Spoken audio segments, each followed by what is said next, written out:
All right, everyone, you remember when the hurricane hit Puerto Rico and San Juan's mayor, Carmen Cruz, Ted Cruz's sister, I guess, came out. She's like, well, Trump isn't helping us. The aid deliveries are badly coordinated and blah, blah, blah. And somebody posted at the time, this was like several months ago, they posted images and video footage taken within San Juan, and it appeared to depict a lot of aid that hadn't been delivered. Like, a month later, the aid hadn't gotten to the right people, and they're like, well, this is the responsibility of San Juan's mayor. Basically, they're hoarding this stuff here. They're not distributing it properly. I think I know what went on, assuming that this corruption probe, the FBI is investigating her for corruption over the aid. So it's pretty significant. Here's what I speculate happened, assuming corruption is found. I think that Carmen Cruz realized it would be politically expedient for her to make it look like Trump had failed on the disaster response, so she simply squirreled away much of that aid, refused to deliver it, didn't hook up the power, made sure that things were badly coordinated so she could come out and blame Trump for it. When in reality, of course, it was her. That sets herself up as the anti-Trump who can run again for mayor. She can become the governor, premier, or whatever they have in Puerto Rico, because the colonial question, become like the leader of Puerto Rico or something. And obviously, I don't think that she would be a please admit us as a state Puerto Rican. I'm going to assume she's probably the fuck the United States kind of Puerto Rican politician who wants full sovereignty and to become like a Caribbean nation. Very well. No, it looks like Carmen Cruz was the corrupt one. She was saying that Trump was. And then she'd come out there. And it's like, no, this isn't slightly odd at all. She comes out there on TV, in the wake of the hurricane, like a week later. She's wearing a shirt that says nasty girl and like the fuck Trump hat, like get your pink hats, #resist, like the most stereotypical fucking social justice warrior.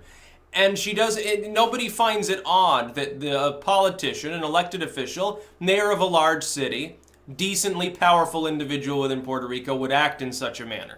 Not long after the hurricane, it looks like she already knew that the response would be badly coordinated because she was the one causing it to be. So the FBI is probing her for corruption. Not a huge surprise. You gotta understand, Puerto Rico has the most corrupt government of any of the states or territories of the United States, completely corrupt. There's a reason why life there is so miserable compared to many parts of the United States. Like, you compare it to Hawaii. Similar, tropical, island, touristy destination, but Puerto Rico is ass backwards and filled with hovels compared with Hawaii. Why is this? It's because of the colonial question, number one, and the debt. It's because of government corruption, number two. It's not directly guided by U.S. policy to the same extent as a state.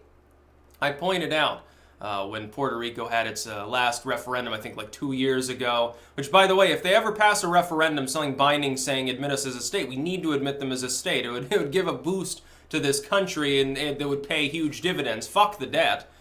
It's like some people, they're like ethno-nationalists, they're like, well, then we'd have Puerto Ricans in the country. They already have the right to free travel. It's a U.S. territory. It's already just shy of a state. I can travel to and from Puerto Rico. Someone in Puerto Rico can travel to and from Vermont. There's no extra process there. You don't need a visa to travel to a U.S. territory. I can go visit Guam. I can go visit the U.S. Virgin Islands. I don't need a visa for that. I just fucking get on a plane. I show them my fucking driver's license. So that has nothing to do with it. You look at Puerto Rico. It's freakish, actually. Its size is almost identical to Connecticut, and so is its population. Like, literally, they're within a very slim margin of one another. It's also got similar voting tendencies. So there's no reason it should be so desperately impoverished. Look, they got every advantage. Touristy location. The U.S. having a Caribbean asset that's a full state would be quite interesting. Yeah, I would consider moving to such a place. Be like, hey, it's tropical paradise. Why not? I'm gonna drink banana milkshakes and shit all day while I'm editing and stuff. And instead of being here in Maple Land, where 7 months out of the year I look out my window and there's snow, I can be down there in tropical land where 12 months out of the year there's palm trees and stuff. I think that sounds much more pleasant. Yeah, just think of the garden I could have in Puerto Rico. Hurricane might come destroy it, but at least it's not like Hawaii. It's like volcanic and stuff. My garden might get burned. I would consider it. Yeah, I'm not joking about that. Gross, have some birds of paradise or something. But it looks like Carmen Cruz is the one that's corrupt. Now, she's trying to cast Trump off. Oh, Trump is stupid. He doesn't know how to coordinate this response. FEMA's not doing its job. The US aid isn't getting to people. Well, yeah, because you're putting it in a fucking warehouse and leaving it there for months and not delivering it to people. It's amazing how that works. So now the San Juan mayor falls into probably one of two categories. Either she herself was being inept, didn't know what was going on, didn't coordinate it herself, and so order just sort of broke down and nobody got served, or she's corrupt, did it on purpose for political reasons. I'm going to lean towards the latter. She seems to me like a malicious opportunist who would indeed deprive hundreds of thousands of Puerto Ricans of proper aid in order to get them to vote for her because she's blaming Trump and saying, hey, look, Orange Hitler did this to you. I'm the one who's trying to solve the problem. Hashtag resist. I'm putting on my pink hat in solidarity with the people of Puerto Rico that, I just screwed over, but, it was Trump. Trust me, it was Trump. That's what it looks like to me. I can imagine that's probably the case. I think the FBI will find that she's corrupt fairly quickly. I think they're going to realize, hey, yeah, indeed, it was her fault. And when that happens, that's another monkey off of Trump's back because the Puerto Rico response, well, sort of an afterthought right now, it does weigh on some people's minds. Anyone of Puerto Rican descent, they probably care more than other groups of people in the country, not just within Puerto Rico. You got to realize there are hundreds of thousands of people born there that live elsewhere in the United States. Again, a little bit of a thing for the ethno-nationalists to consider, perhaps. Now, having another state would be great. Yeah, split California and admit Puerto Rico, Guam, and the U.S. Virgin Islands and American Samoa. Get a whole new row of stars on the flag. Sounds good to me.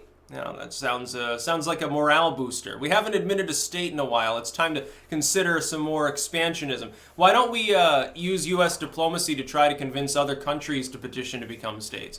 That is, by the way, legal. Like, there's no within the Constitution, it is actually acceptable for that to happen.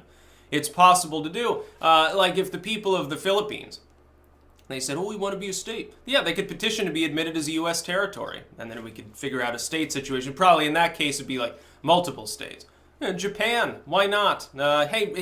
China, Russia. Supposedly you're bosom buddies with us now.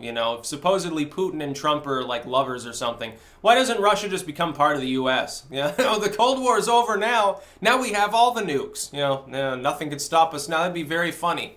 Only because of Russia's tiny population, ultimately it'd be like 4 states probably. That's fine. None of them would be as populated as like California, New York, or Texas. It would be hilarious if that happened. Then the left over here would be trying to counterbalance it to be like, well, we want to admit like Brazil and Mexico and Canada. Why don't we just convert Canadian provinces into states? I'm game. That's about all. Peace out.